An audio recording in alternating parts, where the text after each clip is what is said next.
porque acaba de terminar, me dice Alfonso Pérez Medina, la declaración del abogado del novio de Isabel Díaz Ayuso. Atención, en esa causa en el Supremo contra el fiscal general del Estado. Vamos a ver, Alfonso, a ver si me lo aclaras bien. El novio de Ayuso, ¿sabía que había un intento de pacto con la Fiscalía? Sí, no, ¿qué ha dicho él?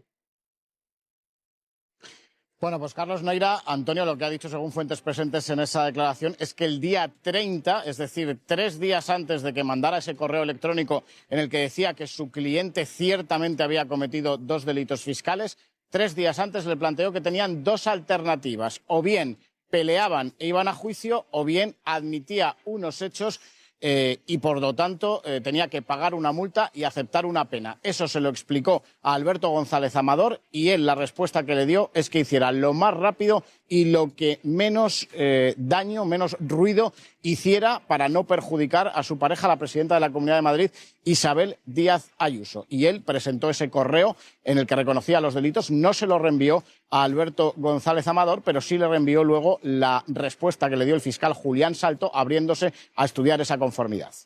Es decir, que no le reenvió el correo que el abogado al novio de Ayuso, el correo que había enviado a la Fiscalía para llegar a un pacto reconociendo los delitos, pero sí le informó de todo ello, ¿no?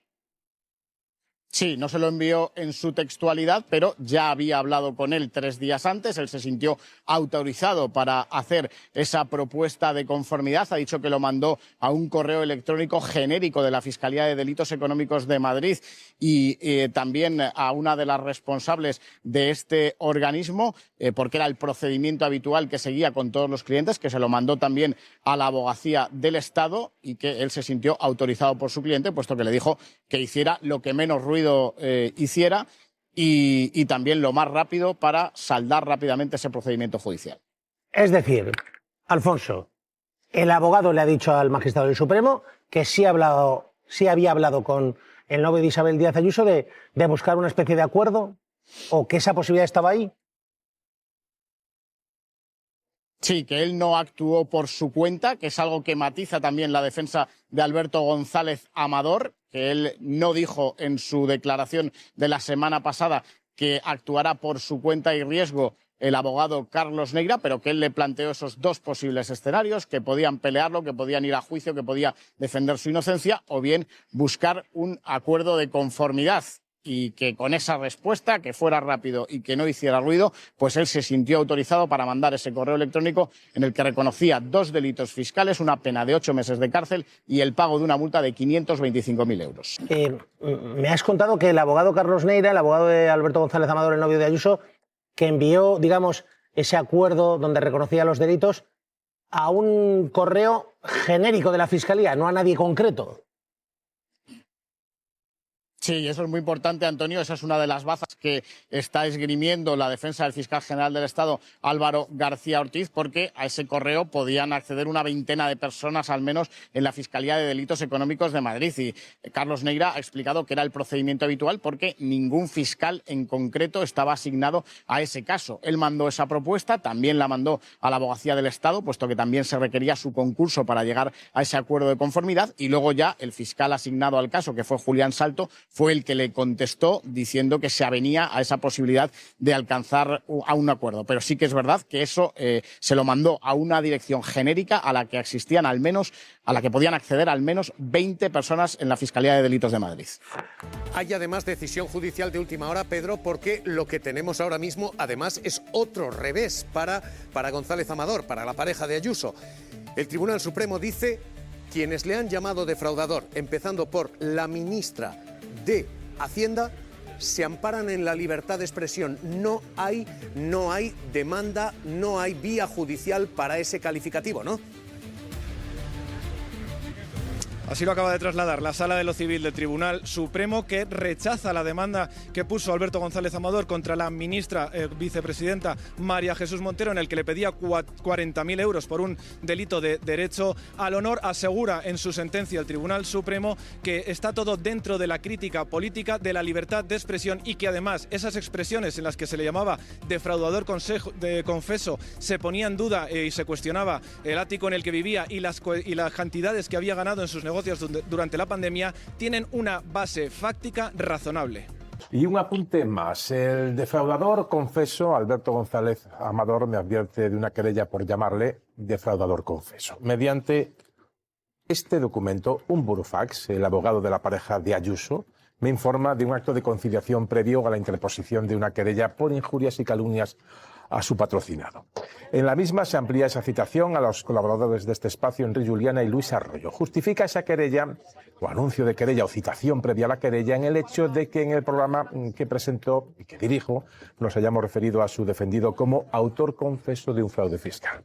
Conviene recordar que el propio González Amador, por medio de su abogado, reconoce literalmente en un documento remitido a la Fiscalía que ciertamente, y abro comillas, se han cometido 2 delitos contra la hacienda pública. Evidentemente, por si había dudas, me reafirmo, insisto, por si había alguna duda, en la expresión utilizada, por cuanto es obvio que el mismo querellante ha reconocido el fraude cometido en el referido documento remitido a la Fiscalía y que no solo no ha negado, sino que además ha venido a validar al denunciar la filtración del mismo. No encuentro, pues, otra forma más ajustada al diccionario que definir como defraudador confeso a alguien que confiesa ser un defraudador. Y por último, gracias sinceras, señor González Amador, por ver cada noche fielmente este espacio, por ser un seguidor fiel y diario y ayudar a que sigamos superando los registros históricos de audiencia. Muchísimas gracias. ¿Algún comentario al respecto, Carlos Elordi Cué? Es que es todo tan evidente que no tiene mucho recorrido. Si hay algo que todo el mundo...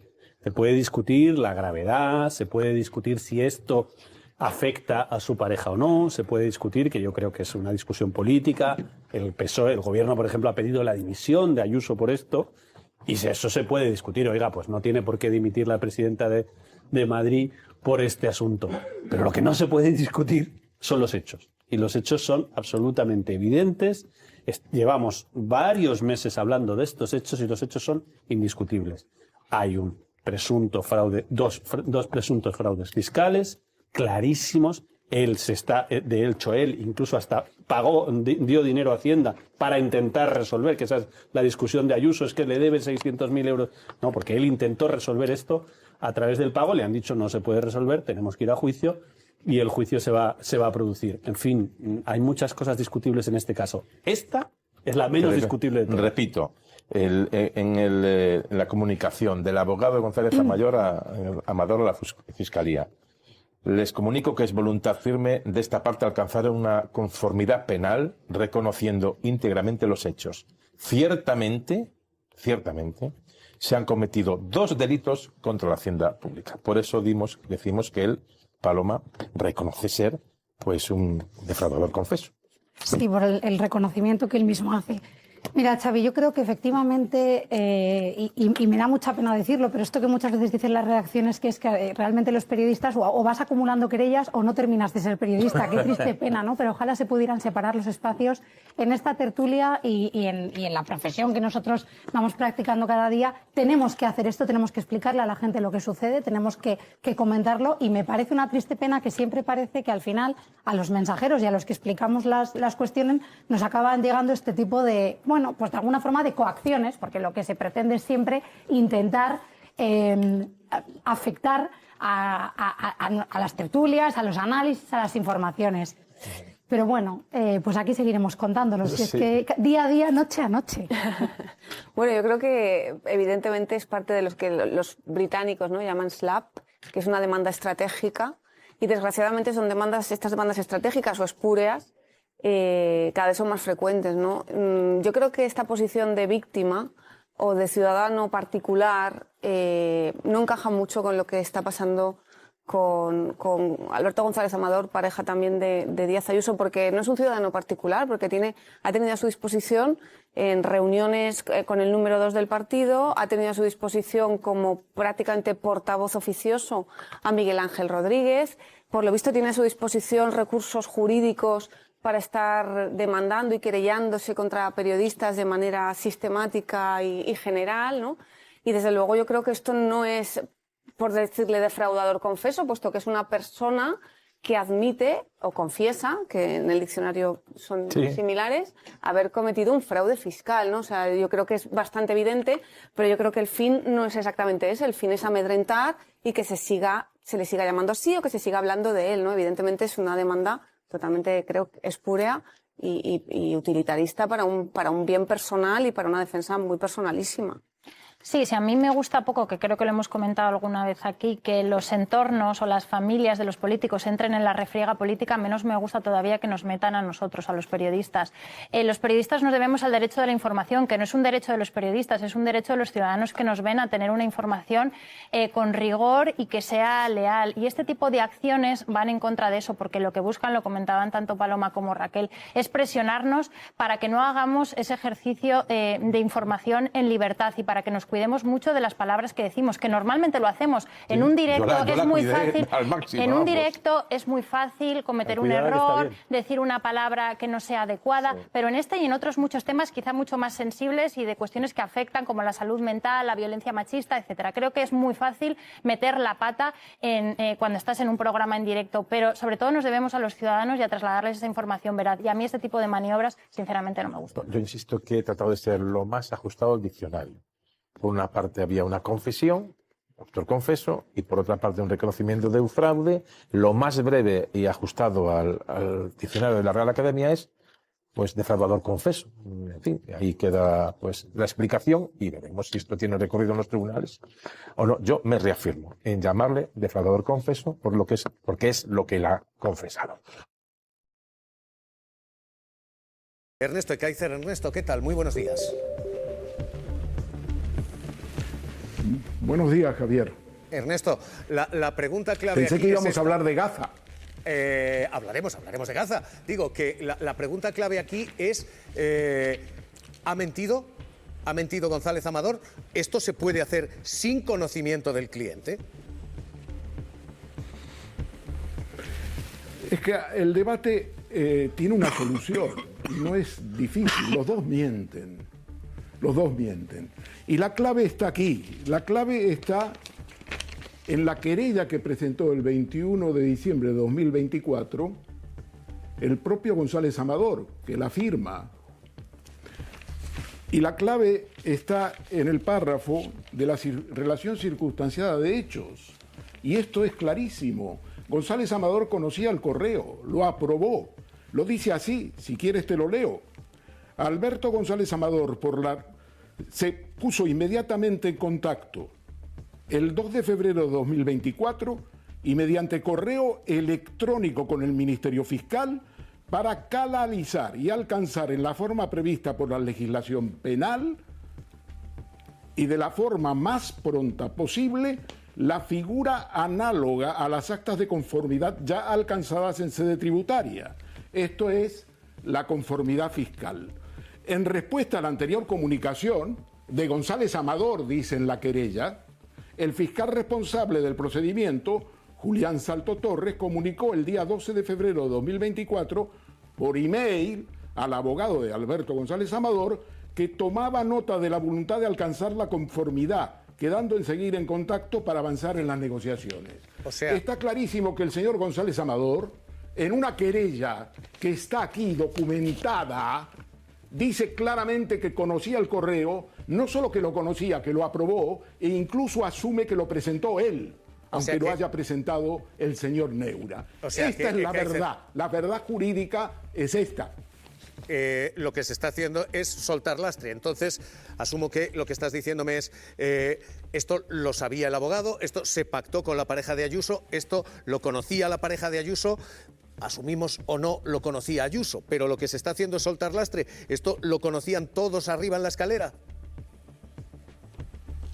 Absolutamente todo. Lo que el juez Hurtado tiene que hacer es, si quiere asegurarse, es convocar un careo entre el señor Neira, porque hay contradicciones. No obstante, ¿cuál es la clave de lo que dice Neira y es digamos, el talismán que tiene González Amador y sus letrados?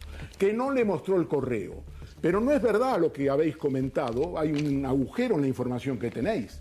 Lo que se cuenta hoy, lo que cuenta hoy Neira, es que le informó de todos los detalles que venían en el correo.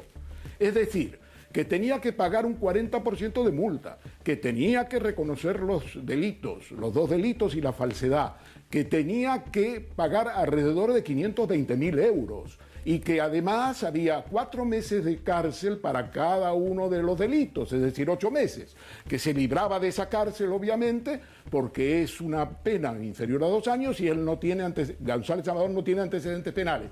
Neira sistemáticamente ha explicado hoy que le informó de todos los detalles, que lo único que hizo fue no mostrarle el correo, lo cual es la trampa que utiliza para ponerse de acuerdo, porque Neira, tened en cuenta, querido Javier y compañeros, sigue trabajando para González Amador. Claro. Y evidentemente, si sigue trabajando para González Amador, hoy, esta mañana, ante el juez Hurtado, ha trabajado para González Amador. Claro, esta es la cuestión. Y este es el... Gracias. Déjame, vuelvo contigo enseguida, Ernesto, pero esta es la cuestión clave. Si tu abogado te ha traicionado, si ha hecho cosas a espaldas tuyas y a espaldas de tu pareja, del novio de Ayuso y de Ayuso, si ha hecho todo esto a espaldas, ¿por qué no lo despides? ¿Por qué no lo has puesto en la calle?